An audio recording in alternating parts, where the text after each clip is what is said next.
देश न्यूज में आपका स्वागत है। मैं हूं आपके साथ धर्मिष्ठा और आप देख रहे हैं हमारा खास कार्यक्रम चक्कर राजनीति का। भाजपा ने 141 मुश्किल लोकसभा सीटों को 2 साल पहले ही चिन्हित कर लिया था। ये ऐसी सीटें थी जहां भाजपा को एक बार ही सफलता मिल पाई। छिंदवाड़ा इसी कैटेगरी की सीट है और छिंदवाड़ा की कमान पार्टी ने फायर ब्रांड नेता केंद्रीय मंत्री गिरिराज सिंह को सौंपी है। विधानसभा चुनाव में कांग्रेस के कोर वोटर आदिवासी वर्ग को साधने के लिए गोंडवाना गणतंत्र पार्टी में भी सेंधमारी की गई। भाजपा के तमाम दिग्गजों को मैदान में उतार दिया गया। इसके बावजूद भाजपा जिले की एक भी सीट नहीं जीत सकी और इस हार के बाद भाजपा आलाकमान अब प्लान बी पर आगे बढ़ रहा है। आखिर भाजपा का प्लान बी है क्या? छिंदवाड़ा सीट जीतने के लिए भाजपा की रणनीति क्या है? आखिर क्यों कमलनाथ को उनके गढ़ में भाजपा पछाड़ नहीं पाई? भाजपा ने जुलाई 2024 में ही 2024 लोकसभा चुनाव में रिकॉर्ड सीट जीतने की रणनीति पर काम शुरू कर दिया था। पार्टी ने इसे लेकर 2 तरह की रणनीति बनाई और इतने फोकस में 2 तरह की सीटें हैं।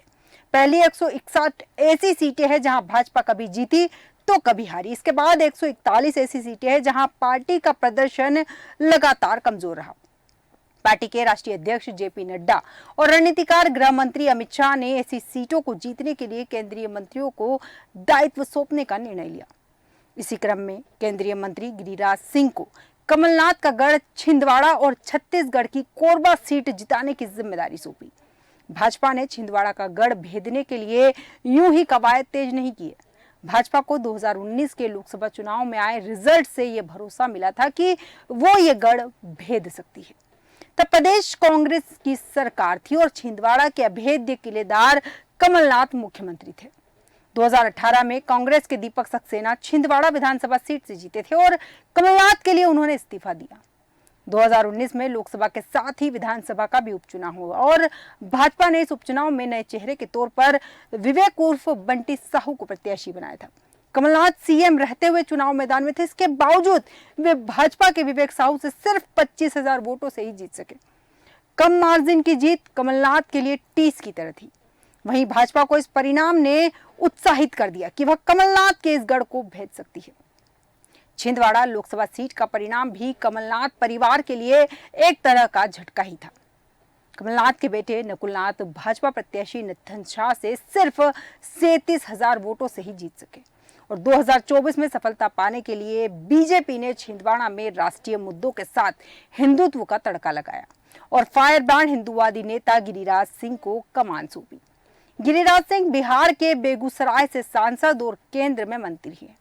वे अगस्त 2022 में छिंदवाड़ा के 3 दिन के दौरे पर पहुंचे थे। तब उन्होंने पार्टी कार्यकर्ताओं और नेताओं के साथ सोनसर में बैठक की। उनके साथ केंद्रीय मंत्री एल मुरुगन भी थे और दोनों नेता प्रसिद्ध जाम सांवली मंदिर भी गए और गिरिराज सिंह फायर ब्रांड हिंदूवादी नेता माने जाते हैं। मंदिर जाना भी इसी छवि को पुख्ता करने का इशारा था और इसके बाद हर 1-2 महीने पर गिरिराज सिंह का छिंदवाड़ा दौरा शुरू हुआ। राष्ट्रवाद और धर्म के मुद्दे पर ही गिरिराज सिंह छिंदवाड़ा में कमलनाथ को घेरने के प्रयास में जुट गए और ऐसे में जब पूर्व सीएम कमलनाथ की जुबान फिसली और वे बोल गए कि भारत महान नहीं बदनाम है, तो फिर क्या, बस काफी बवाल हुआ। इसके बाद महिलाओं को लेकर विवादित बयान ने भी काफी तूल पकड़ा। यह बीजेपी की ही रणनीति थी। मार्च 2023 में गिरिराज सिंह 6 दिन छिंदवाड़ा के अलग अलग विधानसभा क्षेत्रों में रुके और कार्यकर्ताओं के यहाँ भोजन करने गए।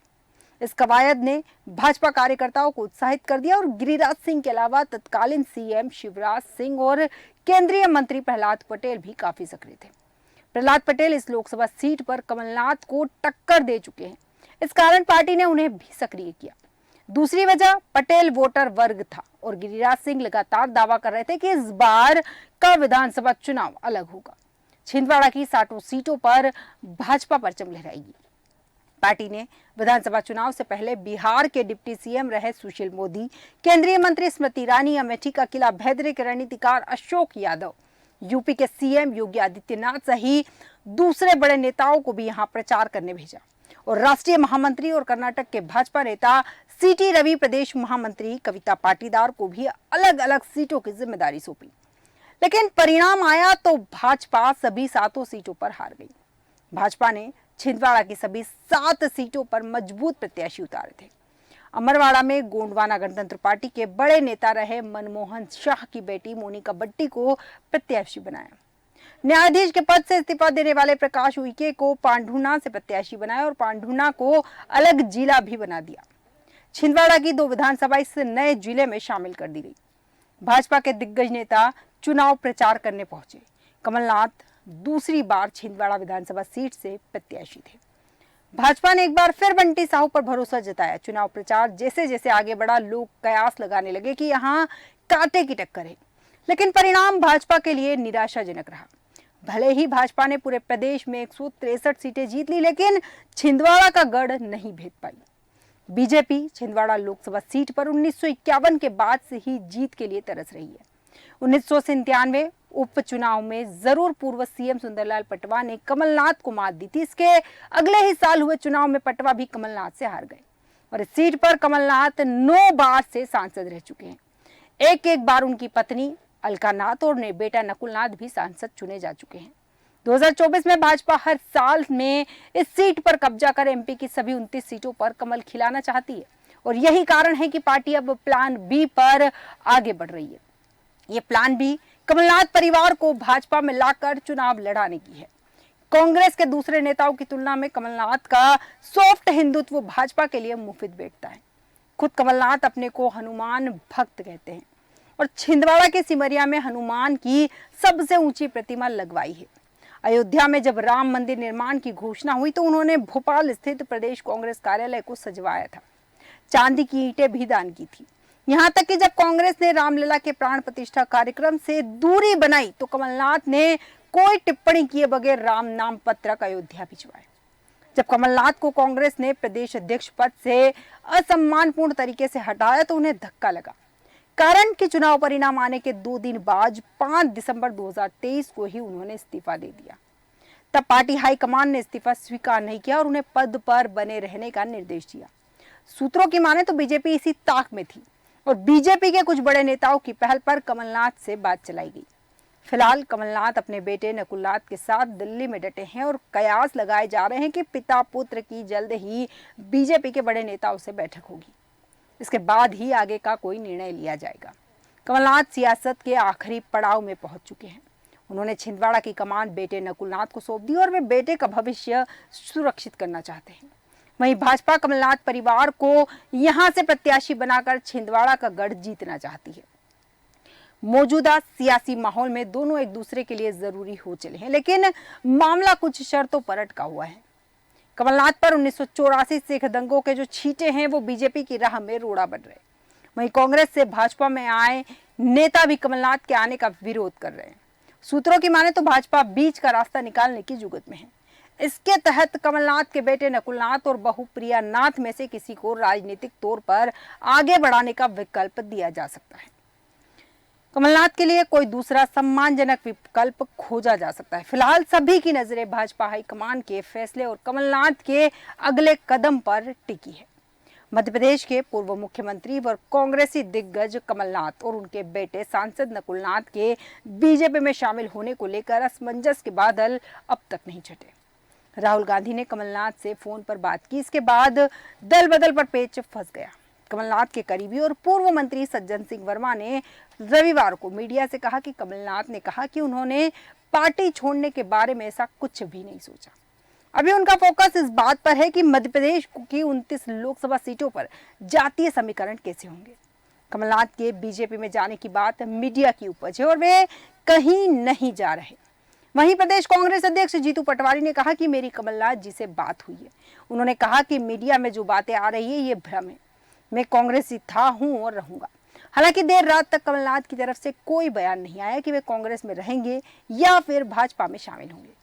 उन्होंने दिल्ली में अपने आवास से निकलते वक्त मीडिया से सिर्फ इतना ही कहा था कि अभी तो मेरी कहीं बात नहीं हुई, मैं 13वीं में जा रहा हूं।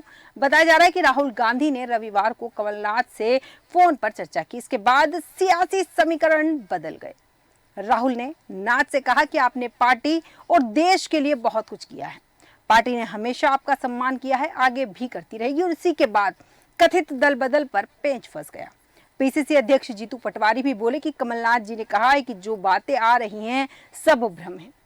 लोकतंत्र में हार जीत लगी रहती है। हर परिस्थिति में कांग्रेस के विचार के साथ जीवन जिया है और अंतिम सांस तक जीऊंगा। रविवार को दिल्ली में कमलनाथ से मिलने के बाद सज्जन सिंह वर्मा ने कहा कि अभी मेरी कमलनाथ जी से चर्चा हुई है। वे चार्ट लेकर बैठे हुए थे कि मध्य प्रदेश में लोकसभा चुनाव के टिकट कैसे बांटे जाए, जाति समीकरण क्या होंगे। और कमलनाथ ने कहा कि अभी मेरा ऐसा यानी कि बीजेपी में शामिल होने का विचार नहीं है, न मैंने किसी से चर्चा की है। कमलनाथ जी ये कह रहे हैं कि सब मीडिया वालों का बनाया हुआ प्रश्न है। मैंने किसी मीडिया वाले से यह नहीं कहा कि मैं कहां जा रहा हूं। वर्मा ने कहा कि मैंने पूछा कि मीडिया वाले सवाल उठा रहे हैं, तो कमलनाथ ने कहा कि मैंने किसी एक मीडिया वाले से यह कहा हो तो उसे मेरे सामने ले आओ। वे स्वयं बात उठा रहे हैं और स्वयं जवाब दे रहे हैं। सूत्रों की माने तो कमलनाथ की बजाय उनके बेटे नकुलनाथ और बहू प्रियानाथ भाजपा ज्वाइन करेंगे। हालांकि अब तक साफ नहीं हो पाया है कि उनकी बीजेपी में ज्वाइनिंग कब होगी। वहीं कमलनाथ बीजेपी में शामिल होने की बजाय राजनीति से संन्यास या फिर चुनावी राजनीति से दूर रहने की घोषणा कर सकते हैं। कमलनाथ ने दिल्ली पहुंचने के बाद मीडिया के सवालों पर यह जरूर कहा था कि अगर ऐसा कुछ हुआ, यानी कि भाजपा में जाने के सवाल जब उनसे मीडिया ने पूछा तो उन्होंने कहा कि ऐसा कुछ हुआ तो सबसे पहले आपको बताएंगे। 21 फरवरी को मुख्यमंत्री मोहन यादव का छिंदवाड़ा में दौरा प्रस्तावित है और सियासी जानकारों का कहना है कि इस दौरे पर कमलनाथ के कई समर्थक बीजेपी की सदस्यता ले सकते हैं। छिंदवाड़ा के परासिया से कांग्रेस से दूसरी बार के विधायक सोहन लाल वाल्मीकि ने कमलनाथ और नकुलनाथ से कांग्रेस में ही रहने का आग्रह किया। उन्होंने सोशल मीडिया पर एक वीडियो जारी किया। वाल्मीकि ने कहा कि आपने सदा कांग्रेस की मजबूती के लिए काम किया है और देश में आपके लाखों समर्थक हैं। छिंदवाड़ा की जनता हमेशा आपके साथ खड़ी है। मैं आपसे आग्रह करता हूं कि आगे भी आप कांग्रेस का नेतृत्व संभालें, लोकसभा में कांग्रेस को जीतने के लिए काम करें। दोपहर करीब 1 बजे कमलनाथ अपने दिल्ली आवास से निकले और उन्होंने मीडिया से बातचीत में कहा कि मेरी तो कहीं बात नहीं हुई। भोपाल में कांग्रेस नेता दिग्विजय सिंह ने कहा कि ईडी, आईटी, सीबीआई का दबाव जो सब पर है वह कमलनाथ पर भी है, लेकिन कमलनाथ का चरित्र दबाव में आने वाला नहीं है। वे और कैसे इसका खंडन करेंगे। न उन्होंने इस्तीफा दिया है, न ही वे भाजपा में शामिल हुए हैं। कांग्रेस ने पार्टी छोड़कर अन्य राजनीतिक दलों में जाने वाले 62 बड़े नेताओं के नामों की सूची भी जारी की। दावा किया कि 62 नेताओं में से सिर्फ 7 नेता चमके, बाकी 55 नेताओं का करियर बीजेपी में जाकर खत्म हो गया। ज्योतिरादित्य सिंधिया के अलावा गोविंद सिंह राजपूत, प्रद्युम्न सिंह तोमर, तुलसी सिलावट जैसे नेता ही बीजेपी में चमके हैं। कांग्रेस नेता पीसी शर्मा का कहना है कि मैंने कमलनाथ की कार्यशैली को बहुत करीब से देखा है। यह संभव नहीं है कि वे कांग्रेस छोड़कर बीजेपी में शामिल होंगे। ये सब मीडिया की अटकलें हैं। उन्होंने ये भी कहा कि ऐसा कुछ भी नहीं है। जहां तक मुझे पता है कि सोनिया, राहुल गांधी और मल्लिकार्जुन खड़गे लगातार कमलनाथ से बात कर रहे हैं। मुझे इन अटकलों में कोई दम नहीं दिखता। बीजेपी नेता तेजिंदर बग्गा ने कमलनाथ के बीजेपी ज्वाइन करने की अटकलों पर विरोध जताया है। सिख नेता बग्गा ने ट्वीट कर लिखा कि बहुत से मित्रों के फोन आ रहे हैं और वो कमलनाथ के बारे में पूछ रहे हैं। मैंने उनसे कहा है कि सिख के हत्यारे और हिंद दिचादर गुरु तेग बहादुर जी के गुरुद्वारे रकाबगंज साहिब को जलाने वाले कमलनाथ के लिए भाजपा के दरवाजे न खुले थे न खुले हैं। प्रधानमंत्री मोदी के होते हुए कभी ऐसा संभव नहीं हो पाएगा, ऐसा मैं आप सबको भरोसा दिलाता हूं। ये सारे बयान बग्गा ने दिए हैं। अब बड़ा सवाल ये है कि एक तरफ जहां कमलनाथ के भाजपा में शामिल होने की अटकलें तेज है, वहीं कमलनाथ ने कहा भी है कि मैं भाजपा में शामिल नहीं हो रहा हूं। बड़ा सवाल यह है कि जब शामिल नहीं हो रहे हैं भाजपा में तो इतनी सारी अफवाहें उड़ी कैसे, इतनी सारी बातें सामने कैसे आई कि कमलनाथ भाजपा में शामिल हो रहे हैं। राजनीति है, राजनीति के कई तरह के रंग देखने को मिलते हैं, लेकिन इस बार मध्य प्रदेश की राजनीति में कुछ नए ही रंग देखने को मिल रहे हैं। अब देखना दिलचस्प होगा कि कमलनाथ भाजपा का दामन थामते हैं या फिर कांग्रेस में बने रहते हैं। हमारे आज के खास कार्यक्रम में इतना ही। बने रहिए देश न्यूज के साथ।